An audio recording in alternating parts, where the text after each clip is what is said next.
Hi everybody and welcome back to the channel. Today we've got a one-story video from the subreddit Pro Revenge with 3 full updates, start to finish, full closure, and this one, I'm not gonna lie, this one made me set my phone down and just nod slowly for about 30 seconds, like a proud uncle at a graduation. Timestamps are below if you need them, but I'd ride this one straight through. Now let's get into it. This post is from the subreddit Pro Revenge and it's by a user we'll call Owen. Post posted to r/pro-revenge. My girlfriend told everyone I was temporary until her career took off. I didn't confront her, I just helped her transition. She returned to a house that wasn't hers anymore, accounts closed, and a note saying, "Good luck going solo." Her panic came fast. Throwaway, because people in this story are still very much active on social media and I don't need the inbox explosion. This is also long, real long, but the payoff's worth it. My girlfriend of 4 years called me her placeholder to her friends, her coworkers, and apparently her entire LinkedIn network at some point. She described me as temporary stability while she figured out her real life. I found out about all of it. I didn't confront her, I didn't yell, I just quietly helped her get exactly what she said she wanted, a life without me in it. She just didn't expect it to happen on my schedule. I'm Owen, 33, outside Richmond, Virginia. I'm an HVAC technician, commercial and residential. If your building is 96 degrees in August or your furnace dies on Christmas Eve, I'm the guy they call. I've been doing this since I was 20. Started as an apprentice, got my journeyman license at 23, master cert at 27. It's good work. Physical, problem solving, every system is different and every building has its own personality, which sounds weird, but if you've ever traced ductwork through a 70-year-old building, you know exactly what I mean. I make good money, not flashy money, the kind where you can pay your bills, save, and not panic when something breaks. I've always been careful with finances, got a budget tracker I've kept since I was 21. My buddy Dominic thinks that's obsessive. I think being broke is worse. Dominic matters in this story. Remember his name. We grew up on the same street, 3 houses apart. He's a plumber now, runs his own outfit, 3 trucks, a couple guys working for him. Started from nothing, same as me. Solid dude. The kind of friend who shows up with a truck when you need to move and doesn't ask why. We eat lunch together probably twice a week at this sandwich place halfway between our job sites. He gets the same thing every time. Italian sub, extra peppers, bag of chips. We're both creatures of habit. That's probably why we get along. He also records everything. Every invoice, every text, every conversation that might matter later. Got that habit from a lawsuit a client tried to pull on him 3 years ago. Homeowner claimed Dominic's crew damaged a floor they never even touched. He won because he had documentation going back 18 months. Photos, time-stamped messages, signed walkthrough sheets. Since then, his whole philosophy is, if it's not written down, it didn't happen. And he got me doing the same thing, which turned out to be the single most important habit of my entire life. I eat the same lunch every day at work. Turkey on wheat, bag of pretzels, an apple, water bottle. My coworker Paul calls it the saddest meal in Virginia. Paul eats gas station hot dogs and energy drinks for lunch, so I don't really take nutritional advice from him. But it works. Don't have to think about it. Jess. Met her at a friend's cookout about 4.5 years ago. She was finishing a business degree part-time while working at an insurance agency. Smart, ambitious, had this energy about her like she was always thinking 3 steps ahead. I liked that. She seemed like someone who had her stuff together and knew where she was going. We started dating and things moved fast. She was easy to be around at first. Laughed at my dumb jokes, seemed to actually respect what I did. She'd say stuff like, "I love that you work with your hands," and "It's nice being with someone who's not trying to be something they're not." I took those at face value. Shouldn't have. About a year in, she moved into my house. My house. I bought it at 26, a 3-bedroom fixer on a quiet street. The kind of place that looks rough when you buy it, but has good bones if you know what to look for. I knew. Paid $168,000, below market because it needed everything. I did all the work myself, every bit of it. New HVAC system, obviously. I'm literally a licensed technician, wasn't about to pay someone else for that. Rewired the panel, redid the kitchen cabinets, built a deck off the back with cedar planking, refinished the hardwood floors myself over a long weekend that turned into 3 weekends because the dining room had about 4 layers of old finish that had to come off, built a bed frame out of reclaimed oak as a project one winter, spent about $35,000 in materials over 2 years. All labor was free because the labor was me.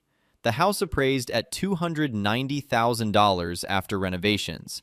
I owed $128,000 on the mortgage, nearly $160,000 in equity, most of it from my own hands. That mattered to me. A house I bought beat up and turned into something real. Jess moved in and the deal was simple. She'd pay $600 a month toward household expenses, groceries, utilities, that kind of thing. I covered the mortgage, insurance, property tax, maintenance. She was making less than me, so it seemed fair. She never complained. I never questioned it. What I didn't know was what was happening behind my back. How I found out.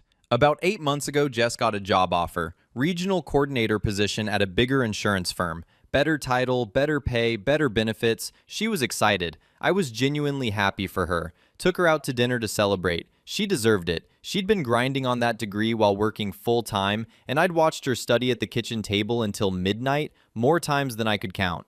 The new job meant a 6-week training period in Charlotte. She'd be staying in a company-provided apartment during the week and coming home on weekends. Fine. I've done long-distance service calls. I get it. Sometimes the work takes you somewhere. Here's where it gets bad.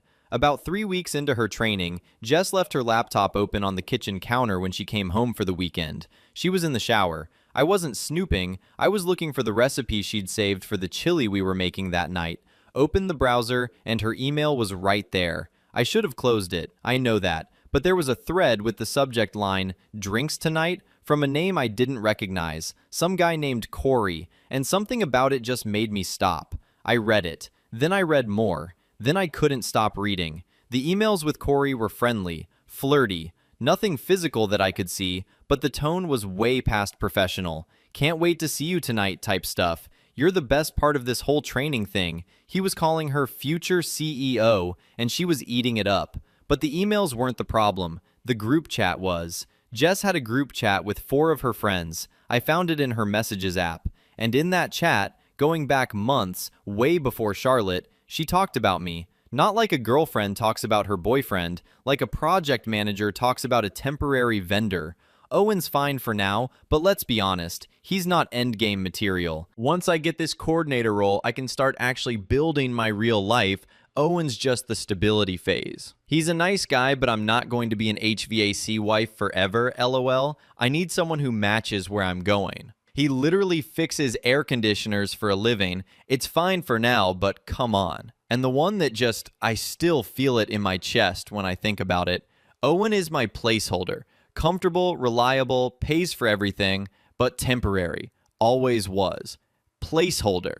She called me her placeholder. 4 years, living in my house, eating food I paid for, sleeping in a bed I built the frame for. I literally built the bed frame out of reclaimed oak as a project one winter, and I was her placeholder. I sat on the kitchen floor for maybe 20 minutes reading through that chat. Every message worse than the last. Her friends responding with laugh emojis and "girl, you deserve better" and "just ride it out until you're set." Nobody pushed back. Nobody said, "Hey, maybe this guy who's supporting you while you get your degree deserves better than being called temporary." Not one of them. There was also a thread about the house. Jess had asked her friend Kayla, casually, like she was asking about a restaurant, whether she'd have any claim to the house if things ended. Kayla said probably not since her name wasn't on anything. Jess responded, "Ugh, 4 years and nothing to show for it. I should have pushed harder to get on the deed." She wanted my house that I bought and renovated with my own hands before I ever met her. She was trying to figure out how to take a piece of it on her way out the door. I closed the laptop. She came out of the shower. I made the chili. We ate dinner and watched a movie, and she fell asleep on my shoulder. And the whole time, I was running numbers in my head. What she owed, what was mine, what I needed to protect. Diesel engines don't lie to you. Neither do HVAC systems. Something's broken, you diagnose it, you fix it. This couldn't be fixed, but it could be handled. Called Dominic the next morning, told him everything. He listened for a long time. Then, how much of your stuff is tangled up with hers? That's Dominic, straight to the math.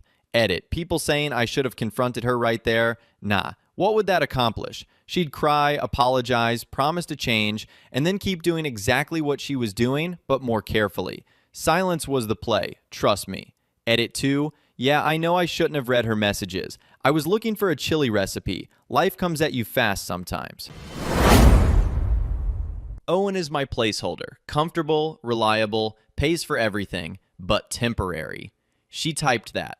With her fingers. On a phone that Owen probably pays the bill for. While living in a house Owen built with his bare hands. Sleeping in a bed frame he made out of reclaimed oak. Reclaimed oak. The man builds furniture, and she's calling him a placeholder. Honestly, I've read a lot of these stories, and that one hit different. But Owen didn't lose it. He called Dominic, and Dominic asked about the math, which means it's about to get very organized and very bad for Jess. Let's keep going.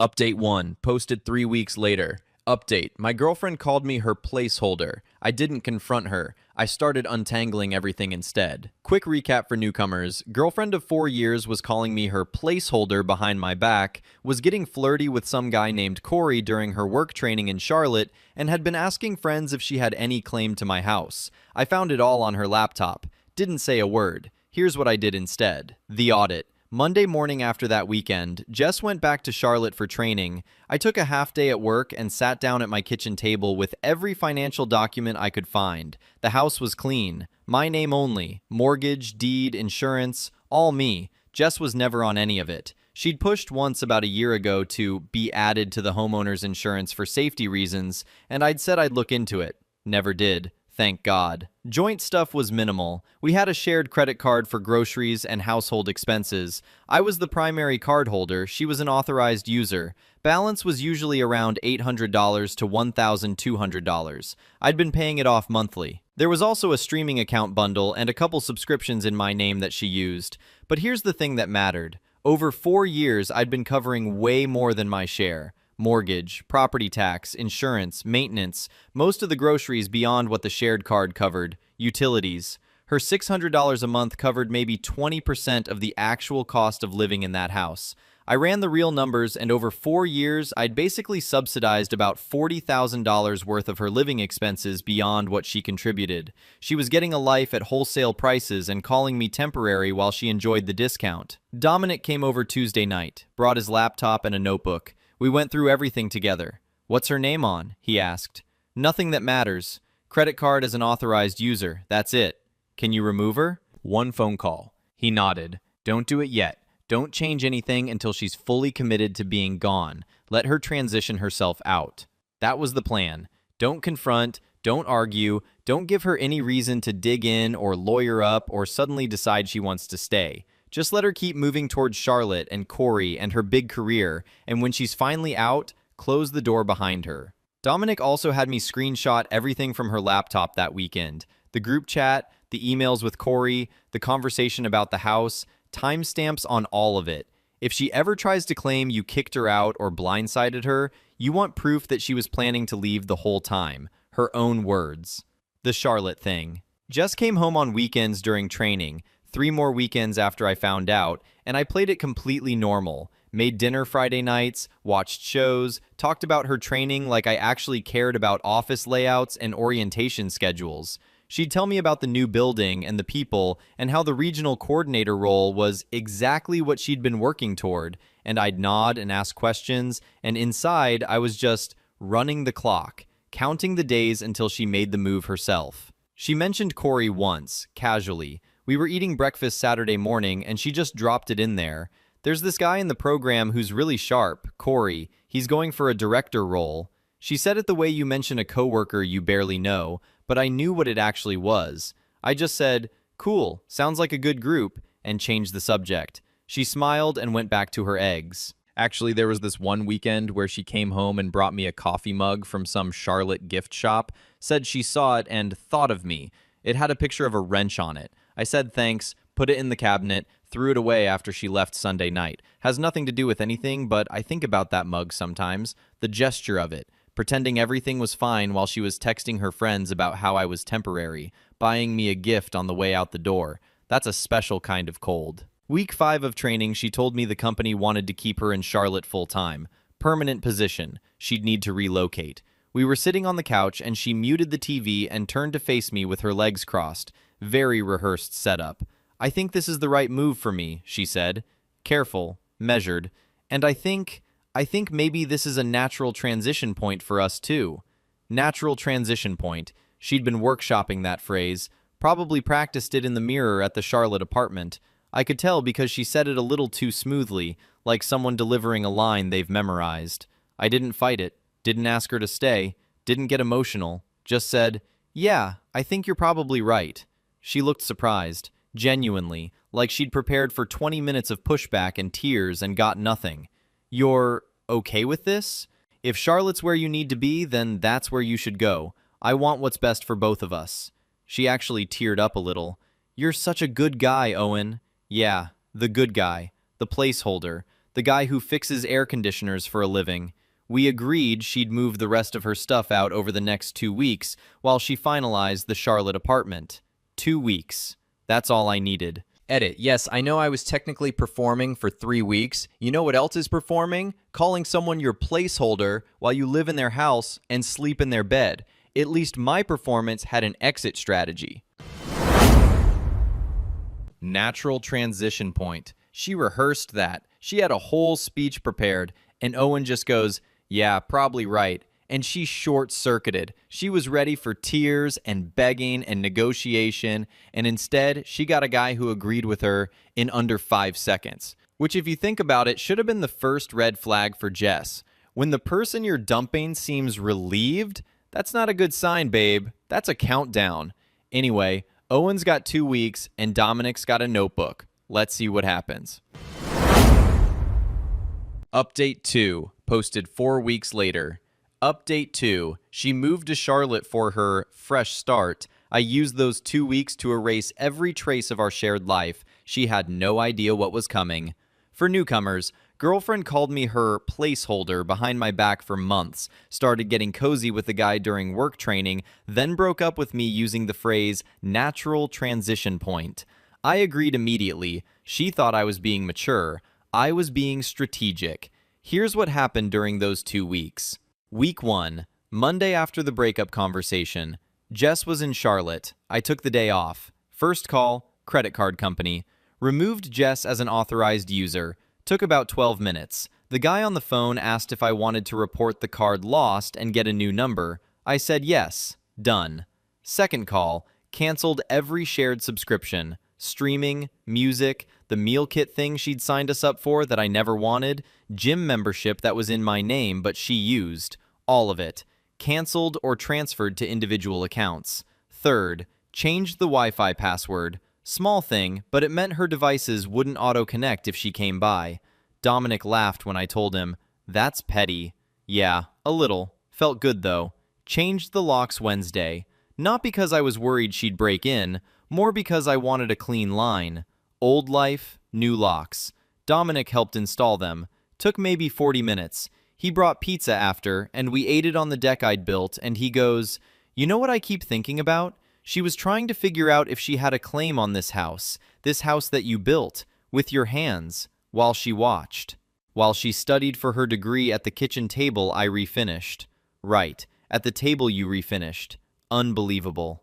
The stuff Jess had left a decent amount of things. Clothes in the closet, bathroom stuff, some books, a few kitchen items, a blender, some fancy pots her mom gave her, personal things. I boxed everything. Carefully, I'm not a monster. Labeled each box with what was in it, stacked them neatly in the garage, took photos of every single box, contents visible before closing, sealed box with label showing, time-stamped. Dominic's rule.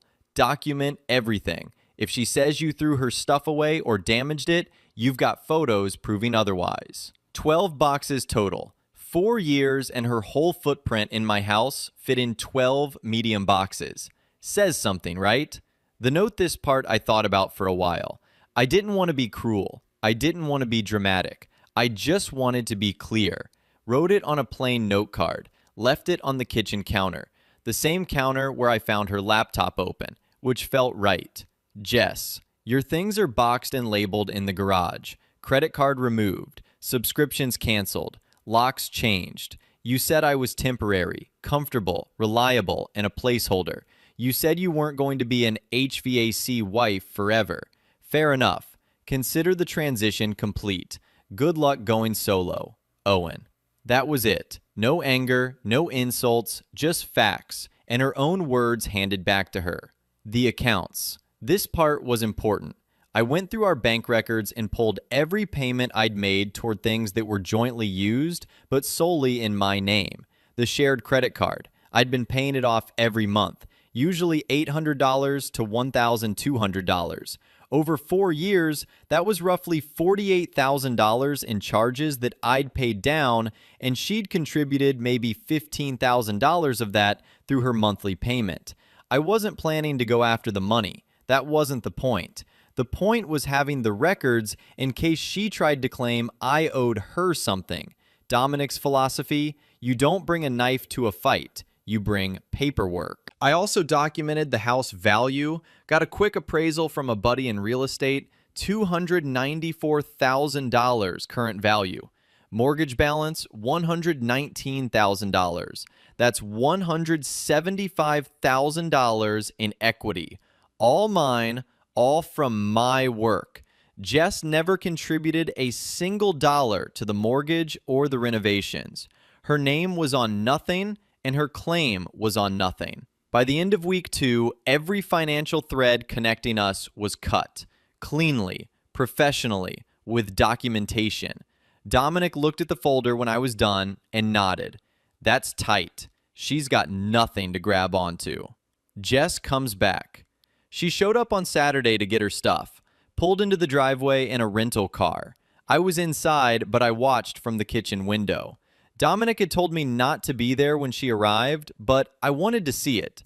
Not in a revenge way, more like I needed to watch the door close, if that makes sense. She tried her key first, it didn't work. She tried it again, slower, like maybe she'd put it in wrong. Then she pulled it out and just stood there looking at the door for a few seconds. I could see her face, and there was this moment, confusion turning into something else. Realization, maybe. She called me. I answered. Owen, my key doesn't work. I changed the locks. What? Why? Your stuff is in the garage. Code is 4720. Everything's boxed and labeled. Silence. Then, can I come inside? I just want to talk for a minute. There's nothing of yours inside, Jess. Everything's in the garage. I watched her walk to the garage, punch in the code. The door went up and she saw the boxes. 12 of them stacked neatly. Every one labeled. She stood there for a second, just looking at them. 4 years in 12 boxes. She found the note while she was loading. I know because my phone lit up about 10 minutes later. 7 missed calls in a row. Then the texts started. Are you serious right now? You read my messages? That's a violation of my privacy, Owen. Those were private conversations. You had no right. I was venting to my friends. That's what people do. It didn't mean anything. You're blowing this way out of proportion. And then about an hour later, after it sank in, wait, you canceled the credit card? How am I supposed to pay for stuff? With your own money, Jess, the way placeholders have been doing it for you for 4 years. I didn't respond to any of it, screenshotted everything, sent it to Dominic. He read it all and just goes, the privacy argument, classic. She violated your trust for 4 years, and you're the bad guy for finding out? Edit. A lot of people asking about Corey. More on him in the final update. It's pretty good. Edit 2. For everybody saying the note was cold, yeah, it was. But you know what's colder? Calling someone your placeholder for 4 years while they build you a life. The note was honest. That's more than she ever gave me. You read my messages? That's a violation of my privacy. Ma'am, you violated this man's entire reality for 4 years. You called him temporary while sleeping in a bed he built out of reclaimed oak. You tried to figure out if you could take his house, and now you're upset about privacy? That's like robbing someone's house and then complaining they changed the locks, which actually is literally what just happened. She tried her key and it didn't work. Beautiful. Chef's kiss. All right, final update. Qley makes an appearance and it does not go well for him either. Final update posted 5 weeks after original final update. She called me her placeholder. I helped her leave. Now she's in Charlotte with nothing, and I'm doing better than ever. Last one, Reddit. Here's the ending. Jess goes public. Within a week of getting her stuff, she went full smear campaign. Social media posts, vague but obvious, about toxic men who punish you for being honest with your friends. One of her friends, Kayla, wrote something about men who can't handle a strong woman outgrowing them. Another one posted about emotional manipulation disguised as maturity. A third shared some quote graphic about how real men don't play games, which was rich coming from someone who'd been cheering Jess on while she called me temporary for months. None of them mentioned the 4 years of free housing, or the credit card I'd been paying off, or the fact that she was calling me her placeholder while I was supporting her through a degree at a kitchen table I'd refinished with my own hands. Just, poor Jess, look what Owen did. A couple mutual friends reached out to me asking what happened. I sent 3 of them, the ones I actually trusted, screenshots of the group chat. Her own words. Didn't add commentary, didn't editorialize, just the messages with timestamps. 2 of them responded within the hour. Holy, I had no idea. One of them, a guy named Vince, who I'd been friends with since high school, called me directly and said he was done with Jess entirely. She sat at your table and smiled at you while typing that stuff on her phone. That's not venting. That's something else entirely. The third person I sent it to never responded. Probably showed it to Jess. I genuinely don't care at this point. Qley. This part's funny. Or sad. Depends how you look at it. Jess moved to Charlotte full-time. Got her apartment. Started the permanent position. And she and Qley started dating, if you can call it that.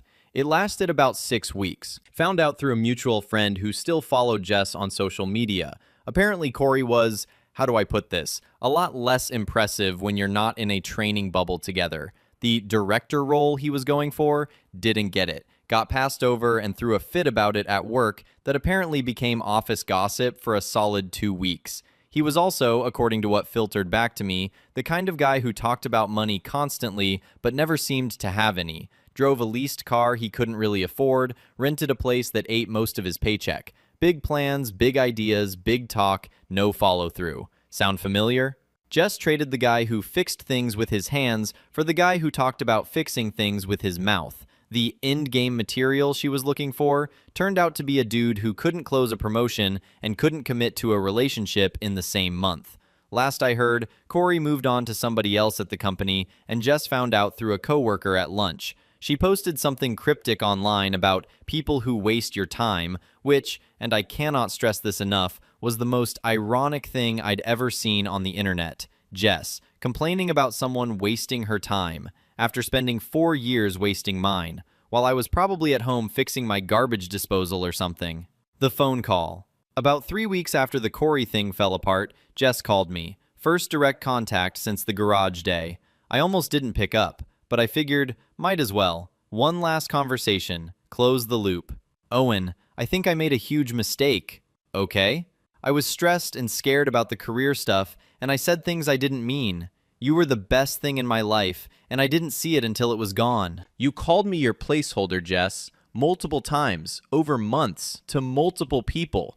You told your friends I was the stability phase. You said you weren't going to be an HVAC wife forever. That's not stress talking. That's what you actually thought. I was insecure. I was comparing myself to my friends who were with guys in business and finance, and I felt embarrassed that my boyfriend fixed air conditioners. Silence. A long one. I didn't mean it like that. Yeah, you did, and honestly, that's fine. People are allowed to want what they want, but you don't get to come back from it. I'm not a rest stop, Jess. I'm not the guy you circle back to when the upgrade doesn't work out. She started crying. Said she'd been struggling in Charlotte. The job was harder than she expected. The apartment was expensive. She didn't know anyone outside of work. The city felt different when you weren't in a training group with built-in social stuff. She missed the house. She missed the routine. She missed the house. Not me. The house. My house. The one she was trying to figure out how to claim a piece of while calling me temporary. The one I built with my own hands while she studied for a degree at the kitchen table I refinished. I told her I wished her well and that I meant it, but that we were done. She asked if we could stay friends. I said no. Not out of anger. There just wasn't any point. You can't be friends with someone who saw you as furniture, comfortable, functional, replaceable. Hung up. Sat on my deck for a while. It was early evening, and you could hear the neighbors' kids playing down the street and a lawnmower somewhere and a dog barking about 3 houses over. Just a normal, quiet evening. The kind of evening I used to share with someone who didn't think it was enough. Where I'm at house is mine. Clean, quiet. I rearranged the living room and built new floating shelves for the wall where her photos used to hang. Spent a Saturday refinishing the guest room door that had been bugging me for months. Small stuff that adds up. Got a raise at work 3 weeks ago. Lead tech. Boss said I'd been the most consistent guy on the crew, and he wanted someone reliable running the bigger commercial jobs. I told him consistency was kind of my whole thing. Dominic took me fishing last weekend. River spot about 40 minutes outside the city that his uncle showed us when we were kids. We caught nothing. Sat there for 3 hours throwing lines into brown water and pulling back empty hooks. And honestly, it was one of the best afternoons I've had in months. There's something about sitting next to somebody who doesn't need you to talk, just being there, watching the water move. At some point, he looked over and goes, "You know what the best part of all this is? You didn't have to do anything mean. You just stopped being convenient." He's right. I didn't slash tires, didn't go on social media, didn't send her messages to her employer or her family. I just stopped providing the life she was taking for granted and let the absent speak for itself. Turns out when you remove the placeholder, the whole structure falls down. Who knew? And there's someone. Her name's Ray. She's an electrician. Commercial and residential. Same as me, but different trade. Met her at a supply house about a month ago. She was arguing with the counter guy about wire gauge for a panel upgrade, and she was right and he was wrong, and I told him so. She looked at me and goes, "Finally, someone who speaks code." We grabbed coffee after, talked for an hour and a half about work, about tools, about the worst job sites we'd ever been on. She told me about growing up helping her dad do residential wiring, and how she got her license at 24, and people still ask her if she's the secretary when she shows up to job sites. She's funny, direct, doesn't take herself too seriously, but takes her work very seriously. And she's never once made me feel like what I do is less than. Because she does the same kind of work, and she knows what it's worth. She knows what it takes. Oh, one thing that still bugs me. When I was redoing the living room after Jess left, I found a photo tucked behind the bookcase. Must have slipped back there at some point and nobody noticed. Me and Jess from our first year together. Some festival we went to on a Saturday afternoon. She's laughing in it, and I've got my arm around her, and we both look, I don't know, happy. Real happy. Like two people who didn't know what was coming. I stared at it for a while, put it in a drawer, didn't throw it away. Can't really explain why. Probably never will. Anyway, house is quiet, deck looks good, got a date Friday, life's good. Edit. People asking about Ray? She saw the oak bed frame I built and asked me to teach her joinery. Third date is this weekend. I think I'm in trouble. Edit 2. Dominic update. He texted me this morning asking if I'd changed the Wi-Fi password on my new router yet. I said yes. He said good. Never give it out again.